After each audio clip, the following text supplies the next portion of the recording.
तो नमस्कार, हाजिर है एक बार फिर से आज की बड़ी और ताजा खबरों के साथ। बस आपसे निवेदन है, कृपया वीडियो को लाइक कर दें, चैनल को सब्सक्राइब कर लें और घंटी बटन जरूर दबा दें। पहली बड़ी खबर है, सुनील जाखड़ ने कांग्रेस को दिया बड़ा झटका, जेपी नड्डा की मौजूदगी में बीजेपी में हुए शामिल। आपको बता दें कि पिछले दिनों कांग्रेस से 3 पीढ़ियों और करीब 50 साल पुराने रिश्ते को अलविदा कहने वाले पंजाब प्रदेश कांग्रेस समिति के पूर्व अध्यक्ष सुनील जाखड़ ने आज भारतीय जनता पार्टी का दामन थाम लिया। भाजपा मुख्यालय में आयोजित एक संवाददाता सम्मेलन के दौरान पार्टी अध्यक्ष जेपी नड्डा और अन्य वरिष्ठ नेताओं की मौजूदगी में सुनील जाखड़ बीजेपी में शामिल हो गए। अगली बड़ी खबर, अखिलेश यादव ने दिया विवादित बयान, बोले कहीं भी झंडा लगा दो और पत्थर रख दो, बन गया मंदिर। अब भाजपा ने बोला बड़ा हमला।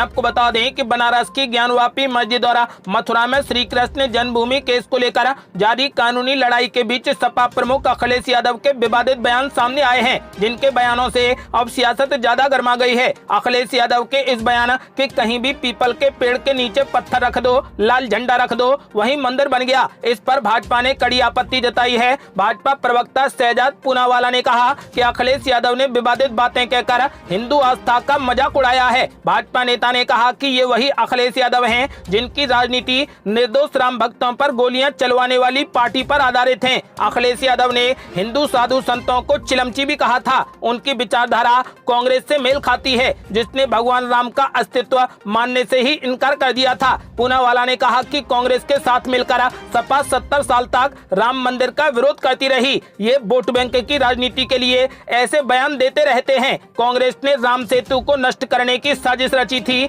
ये अपने वोट बैंक को बचाने के लिए किसी भी हद तक जाकर हिंदुओं का अपमान करते और उनका मजाक उड़ाते हैं। अगली बड़ी खबर, नवजोत सिंह सिद्धू को लगा जोरदार झटका, सिद्धू को 1 साल की जेल की सजा, सुप्रीम कोर्ट ने बदला अपना पुराना आदेश। आपको बता दें कि कांग्रेस नेता नवजोत सिंह सिद्धू को सुप्रीम कोर्ट से तगड़ा झटका लगा है। रोड रेज मामले में उन्हें 1 साल के सश्रम कारावास की सजा दी गई है। सुप्रीम कोर्ट ने मामले में अपना पुराना आदेश संशोधित कर दिया है। पहले सिद्धू को सिर्फ 1000 रुपए जुर्माने की सजा मिली थी। रोड रेज का ये मामला 1988 का है। तब नवजोत सिंह सिद्धू के हाथों पिटाई के बाद एक बुजुर्ग की मौत हो गई थी। पंजाब के पटियाला में 1988 में हुई इस घटना में गुरनाम सिंह नाम के शख्स की मौत हुई थी। सिद्धू और उनके दोस्त कंवर सिंह संधू को पंजाब हरियाणा कोर्ट ने गैर इरादतन हत्या का दोषी मानते हुए 3 साल की सजा दी थी। लेकिन जुलाई 2018 में सुप्रीम कोर्ट ने संधू को पूरे तरीके से बरी कर दिया, जबकि सिद्धू को सिर्फ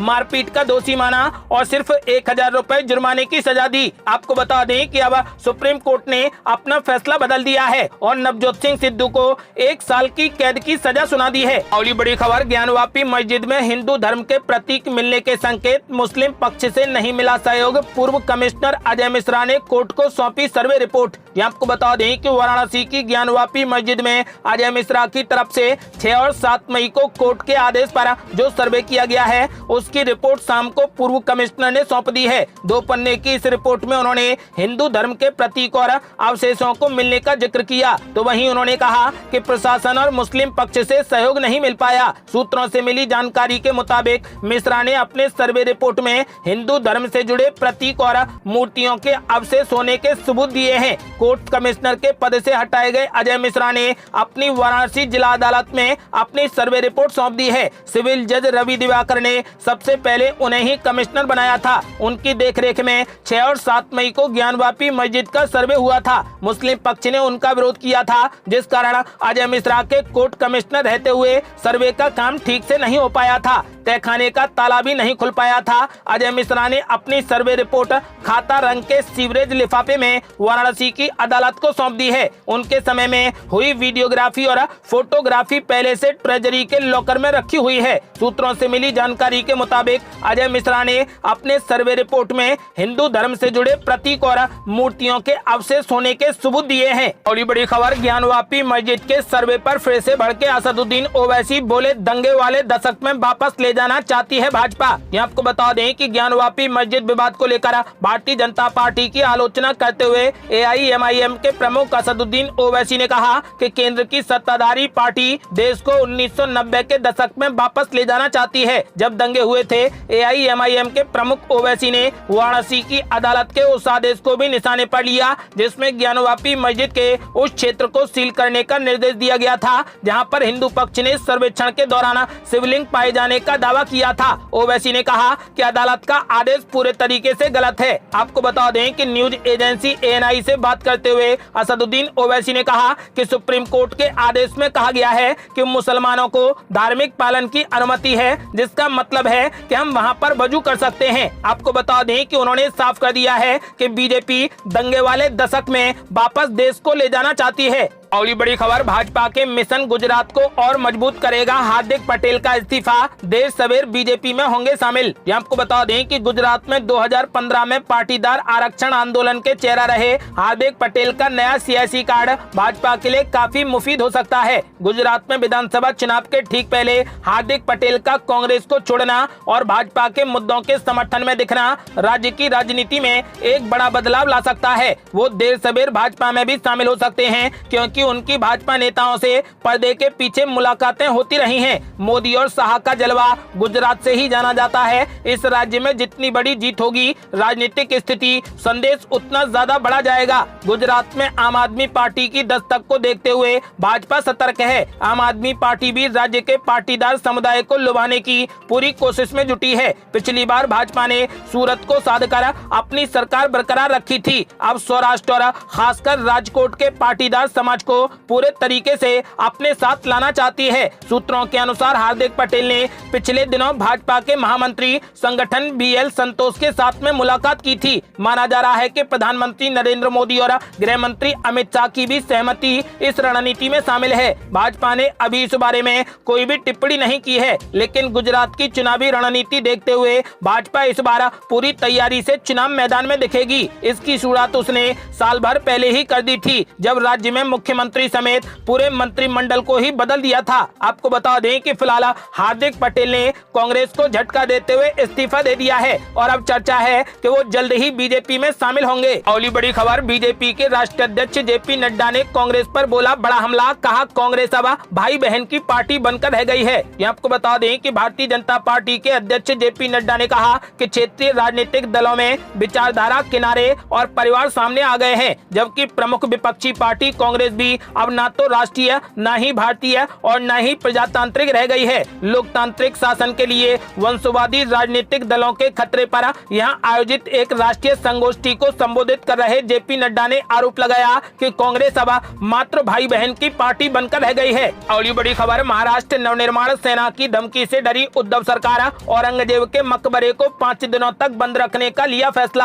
आपको बता दें कि राज ठाकरे की पार्टी महाराष्ट्र नवनिर्माण सेना की धमकी के बाद उद्धव सरकार ने औरंगाबाद स्थित औरंगजेब के मकबरे को 5 दिनों तक बंद रखने का फैसला लिया है। इसकी जानकारी राज्य के उप मुख्यमंत्री अजीत पवार ने दी है। उन्होंने कहा कि राज्य में कानून व्यवस्था की स्थिति प्रभावित न हो, इसके लिए मुगल बादशाह औरंगजेब का मकबरा 5 दिनों तक बंद रहेगा। दरअसल राज ठाकरे की पार्टी MNS ने धमकी देते हुए कहा था कि उद्धव ठाकरे सरकार मुगल शासक औरंगजेब के मकबरे को ध्वस्त कर दे। MNS ने कहा कि शिवाजी की धरती पर औरंगजेब का क्या काम है। इसके बाद महाराष्ट्र सरकार ने औरंगाबाद के खुलदाबाद में औरंगजेब के मकबरे के आसपास पुलिस सुरक्षा बढ़ा दी है और 5 दिनों तक बंद रखने का आदेश दिया है। अगली बड़ी खबर, मथुरा की शाही ईदगाह मस्जिद हटाने की याचिका पर सुनवाई को अदालत ने दे दी मंजूरी। आपको बता दें कि मथुरा जिला अदालत ने शाही ईदगाह मस्जिद हटाने पर निचली अदालत में मुकदमे की सुनवाई की इजाजत दे दी है। वकील मुकेश खंडेलवाल ने कहा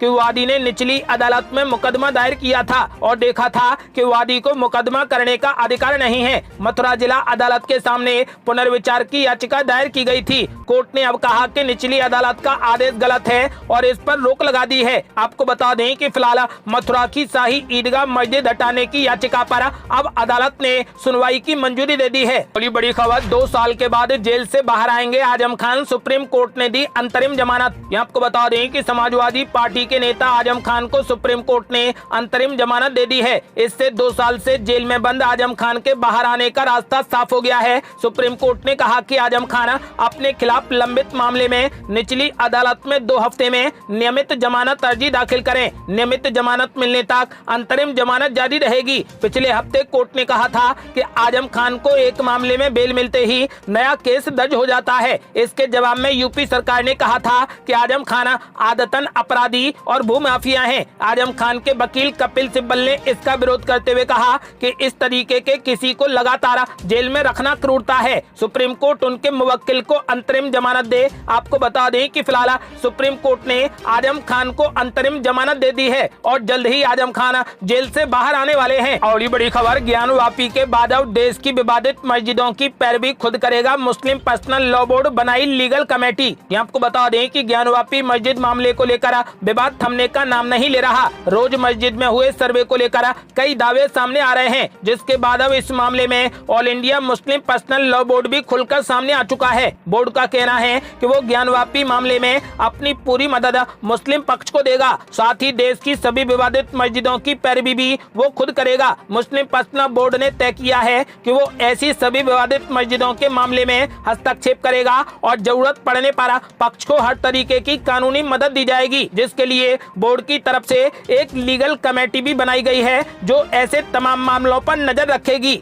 और बड़ी खबर, ममता बनर्जी ने बीजेपी पर केंद्रीय एजेंसियों के दुरुपयोग करने का लगाया आरोप। आपको बता दें कि स्कूल सर्विस कमीशन नियुक्ति घोटाले में पश्चिम बंगाल की ममता बनर्जी सरकार के मंत्रियों का नाम आने के बाद राज्य में सियासी घमासान एक बार फिर से शुरू हो गया है। मुख्यमंत्री ममता बनर्जी ने एसएससी नियुक्ति घोटाले पर मचे बवाल को लेकर पूर्व की सरकार पर हमला किया। ममता बनर्जी ने कहा कि लेफ्ट के शासनकाल में सरकारी नौकरियों में नियुक्ति की प्रक्रिया के समय काफी गड़बड़ी होती थी। हम उनके शासनकाल के दौरान बढ़ती गई सभी अनियमितताओं को जल्द उजागर करेंगे। मुख्यमंत्री ममता बनर्जी ने इस मामले को लेकर केंद्र की बीजेपी सरकार को भी आड़े हाथों लिया है। उन्होंने बीजेपी पर निशाना साधते हुए कहा कि इस मामले में कानून अपना काम करेगा, लेकिन बीजेपी केंद्र एजेंसियों का गलत इस्तेमाल कर रही है। बड़ी खबर, कांग्रेस ने की अब नए शिविर की तैयारी। जून में राज्य स्तर पर फिर जुटेंगे नेता। आपको बता दें कि राजस्थान के उदयपुर में संपन्न हुए 3 दिवसीय चिंतन शिविर के बाद कांग्रेस नए शिविर की तैयारी में है। खबर है कि ये शिविर राज्य स्तर का होगा, जहां पर उदयपुर घोषणा पत्र पर चर्चा की जाएगी। इस बात की जानकारी पार्टी के महासचिव और प्रवक्ता रणदीप सिंह सुरजेवाला ने दी है। वहीं महासचिव केसी वेणुगोपाल ने इस संबंध में राज्यों को, सचिवों और प्रभारियों को पत्र भी जारी कर दिए हैं। ये थी अब तक की बेहद बड़ी खबरें। यदि आप भी चाहते हैं कि भारत जल्द से जल्द कोविड मुक्त हो जाए तो इस वीडियो को लाइक कर अपनी राय हमें कमेंट बॉक्स में जरूर दें। यदि आपने अभी तक हमारे चैनल को सब्सक्राइब नहीं किया है तो कृपया चैनल को सब्सक्राइब कर घंटी बटन जरूर दबा दें। जल्दी मिलते हैं बड़ी अपडेट के साथ, तब तक के लिए जय हिंद, जय